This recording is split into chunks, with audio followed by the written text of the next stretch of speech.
तो अब हम बात करेंगे मराठी की गाइडलाइंस की। ठीक है। शेप टूल से थोड़ी डिफरेंट है, ये ट्रांस परफेक्ट टूल है। सो ध्यान से सुनना, क्योंकि टेस्ट पास होगा आपका तभी आपको आईडी मिलेगी, नहीं तो नहीं मिलेगी। टेस्ट के बाद एक ट्रेनिंग भी होगी, फिर उस ट्रेनिंग के बाद उसका भी टेस्ट होगा, उसके बाद आपको वर्क मिलेगा ये। तो ट्रांसक्रिप्शन जो है वो पंक्चुएशन या क्वेश्चन मार्क के साथ ही एंड होनी चाहिए। ठीक है। पंक्चुएशन के बिना सेंटेंस खत्म नहीं होना चाहिए। उसके बाद सिर्फ लास्ट में हमने पंक्चुएशन लगानी है आपने अपनी नेटिव लैंग्वेज की, जैसे कि फुल स्टॉप या क्वेश्चन मार्क। उसके अलावा बीच में कोई कॉमा एक्सक्लेमेशन मार्क वगैरह नहीं यूज करने। ठीक है। जैसे यहाँ पे कॉमा यूज किया हुआ है, ये हमने नहीं यूज करने बीच में, सिर्फ लास्ट में पंक्चुएशन आएगी, बीच में कुछ नहीं आएगा। और अगर ट्रांसक्रिप्शन में मोर देन वन सेंटेंस है, टू सेंटेंसेस आ जाते हैं, तो उसको आपने क्या करना है, स्पेस के साथ ही अलग करना है, सिर्फ स्पेस ही देनी है और कुछ नहीं है करना है बीच में आपने। पंक्चुएशन नहीं लगानी है, पंक्चुएशन सिर्फ लास्ट में ही लगेगी, एक सेगमेंट में लास्ट में ही लगेगी, चाहे एक सेंटेंस हो चाहे दो हो। सारी पंक्चुएशन जो है उनको हम वर्ड्स में लिखेंगे, जैसे डॉट कॉम को हम नेटिव लैंग्वेज में डॉट कॉम लिखेंगे। ठीक है। उसके बाद इनिशियल्स को पहले तो हम इंग्लिश में लिखते थे। ठीक है। इसमें क्या है, इनिशियल्स को नेटिव लैंग्वेज में लिखना है और उसमें साथ में अंडरस्कोर लगानी है, फुल स्टॉप नहीं लगाना, अंडरस्कोर लगानी है, BBC, B underscore, B underscore. ठीक है। वही जैसे जो एक्रोनियम्स जिनको हम एज अ वर्ड बोलते हैं, जैसे कि नासा, तो उसको हम एज ए वर्ड लिखेंगे नासा। ठीक है।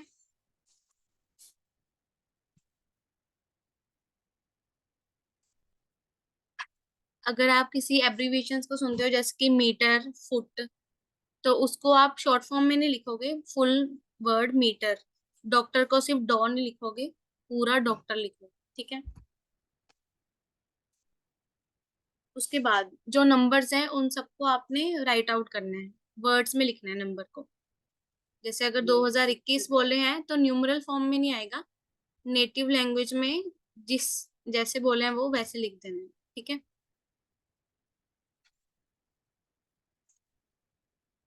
फिलर वर्ड्स जो होते हैं, वो जो आपको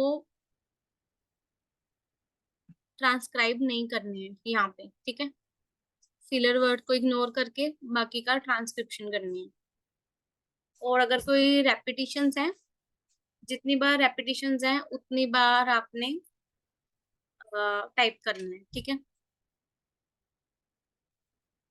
और अगर कोई जैसे फॉल्स स्टार्ट्स होते हैं कि कोई वर्ड बोला उन्होंने, जैसे यहाँ पे लिखा है हो काल माता। ठीक है।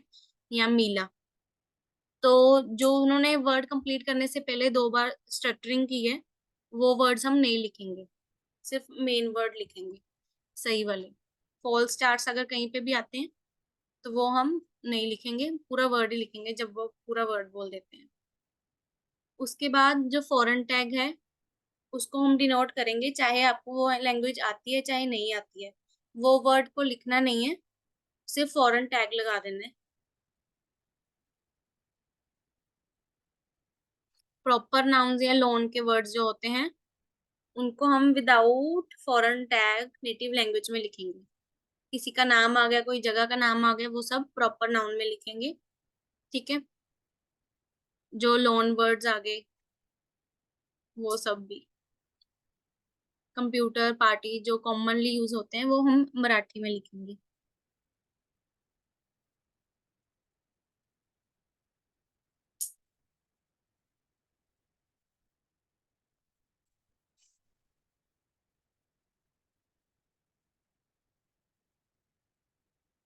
जैसे अब ऑडियो सिनेरियो है, इसमें पार्टी अटेंड करने। ठीक है। तो पार्टी क्या है, अपनी नेटिव लैंग्वेज में लिखोगे आप, अटेंड इंग्लिश का वर्ड आ गया तो वहां पे फॉरेन टैग लगा देंगे, फोर्स वो भी फॉरेन टैग। तो हर चीज फॉरेन टैग में आएगी, सिर्फ जो बिल्कुल कॉमन वर्ड्स हैं प्रॉपर नाउन्स वो नहीं आएंगे।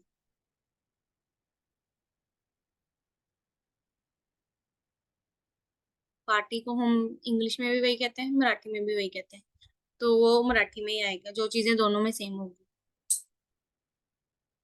अगर फॉरेन टैग लगाने से पहले एक वेरिफिकेशन टिप दी गई है कि डिक्शनरी होती है जो मराठी शब्दकोश, उसमें आप देख सकते हो कि उस वर्ड को मराठी में क्या कहते हैं।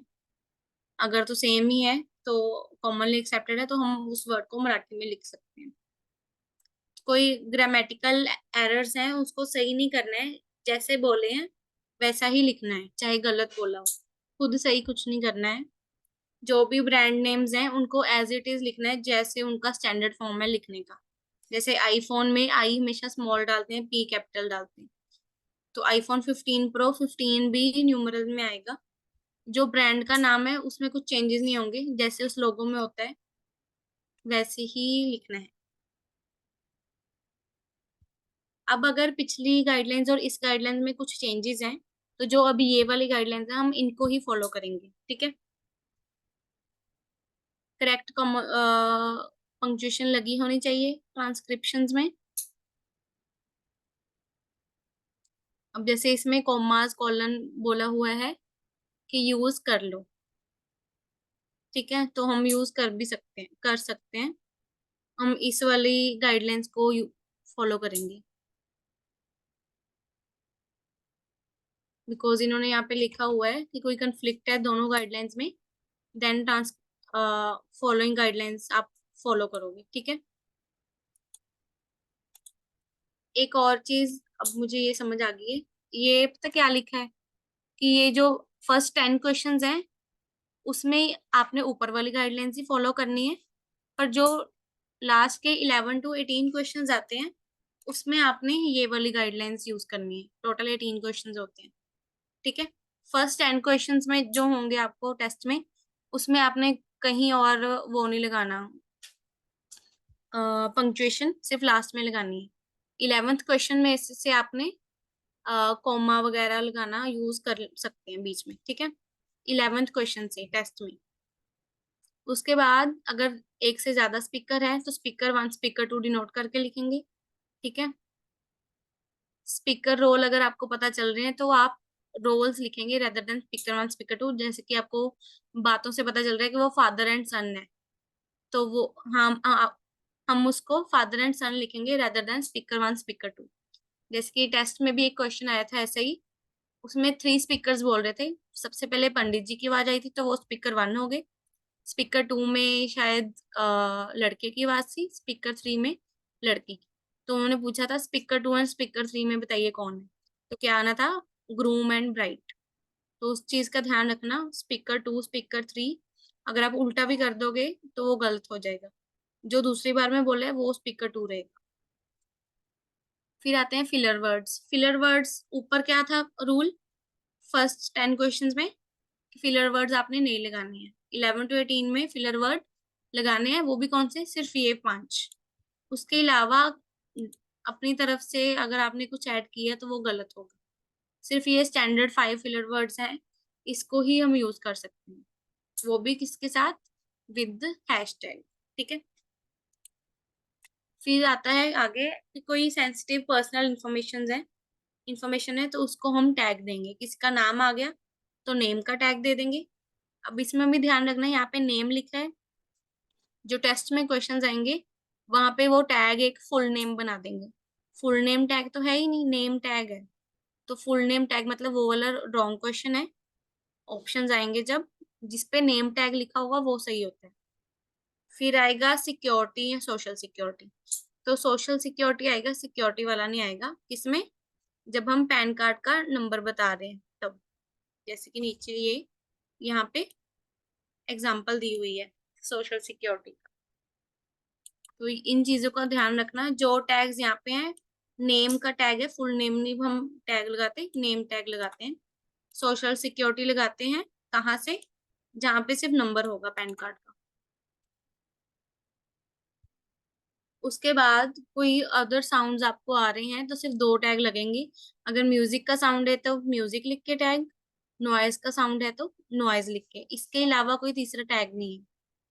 अगर कोई और साइलेंस टैग या कुछ और टैग दिखाते हैं तो वो नहीं लगाना, नॉइज टैग है। बैकग्राउंड नॉइज टैग भी नहीं है, सिर्फ नॉइज टैग है। उसके बाद ओवरलैपिंग। ओवरलैपिंग का मतलब होता है जैसे कि मैं बात करती हूँ, मेरे बोलते बोलते कोई और भी साथ में बोल पड़ा, तो जो वर्ड्स मेरे और दूसरे स्पीकर के सेम टाइम पे बोले गए हैं वो ओवरलैप कहते हैं, कि ओवरलैप हो गई। तो इसमें अब क्या है, ये भी आपको एमसीक्यूज में आएगा। जैसे कि इसमें फर्स्ट में उन्होंने बताया हुआ है कि आता के बाद एक नंबर गोष्ठी घरवी भावा, ठीक है, ये और स्पीकर टू की ये लाइन, भीम भारी तू कैसा आहिस, तो ये क्या हो गए थे, ओवरलैप हो गए थे। तो जितने वर्ड्स ओवरलैप होंगे हम उनको अलग लिखेंगे विद द ओवरलैप टैग। जैसे यहाँ तक कोई ओवरलैप नहीं थी तो वो ऊपर आ गया, उसके बाद ओवरलैप वाला था तो ओवरलैप टैग लगा के सिर्फ ओवरलैप वाला मैटर आएगा। वैसे ही स्पीकर टू का जितना ओवरलैप वाला मैटर था ओवरलैप टैग लगा कर आएगा, ठीक है। तो एमसीक्यूज में जिसमें 2 ओवरलैप लिखे होंगे वो वाला करेक्ट आंसर होगा। उसके बाद इन्होंने लिखा है कि टाइम स्टैम्प, एक क्वेश्चन आएगा आपको, उसमें टाइम स्टैम्प आपने देखना है। ऑडियो गिवन होगी 21 सेकेंड्स की, ठीक है। तो ओवरलैपिंग 9 सेकंड से, जैसे हिंदी में जो थी वो 9 सेकंड से स्टार्ट थी, पर उन्होंने ऑप्शन दो दिए हुए थे, एक 9 सेकंड्स एक 13 सेकंड्स, सिर्फ टाइम स्टैम्प का डिफरेंस था। वो आपने देखना है कि स्पीकर किस टाइम पे बोला है, उस अकॉर्डिंग आपने एमसीक्यू सिलेक्ट करना है, ठीक है। तो इसमें क्या है कि टाइम स्टैम्प भी आपने अलग रखनी है ओवरलैपिंग वर्ड की। तो जैसे वो पहले फर्स्ट सेकंड में ऐसे बोल पड़ा, फिर जो 1 सेकंड कंप्लीट हुआ 1 से 2 में ओवरलैप किया, तो वो अलग आ गया टाइम स्टैम्प। इस चीज का आपने ध्यान रखना है। फिर आता है साइलेंस टैग। साइलेंस टैग का बहुत इंपॉर्टेंट कंडीशन है इसकी, 2 सेकेंड्स और 2 सेकेंड से ज्यादा आपने जो वो लाइंस गिवन होती हैं वेवलेंथ के नीचे वो चेक कर लेनी होती हैं। या इसमें तो चलो गिवन नहीं होंगी, टेस्ट में नहीं भी आएगा। तो 2 सेकेंड्स कंप्लीट होंगे तभी साइलेंस टैग लगेगा, 2 सेकेंड्स के नीचे साइलेंस टैग नहीं लगेगा। ये कंडीशन सिर्फ साइलेंस टैग के लिए है, बाकी टैग्स के लिए नहीं है। बाकी अगर थोड़ा सा साउंड, थोड़ी सी नॉइज, थोड़ा सा म्यूजिक आता है तो भी हम टैग लगाते हैं। सिर्फ साइलेंस का है, साइलेंस अगर 2 सेकेंड या उससे ज्यादा है तो ही आप साइलेंस टैग लगाएंगे, नहीं तो नहीं लगाएंगे। सो ये गाइडलाइंस थी। अब मैं टेस्ट लिंक शेयर कर दूंगी सबको, आईडीज। तो आफ्टर 1 आवर उसमें टेस्ट अपीयर हो जाएगा, तो सब 5 PM टेस्ट दे लेना। I have 3 IDs। Thank you. And one more thing, rate इसका 1500 पर आवर रहेगा।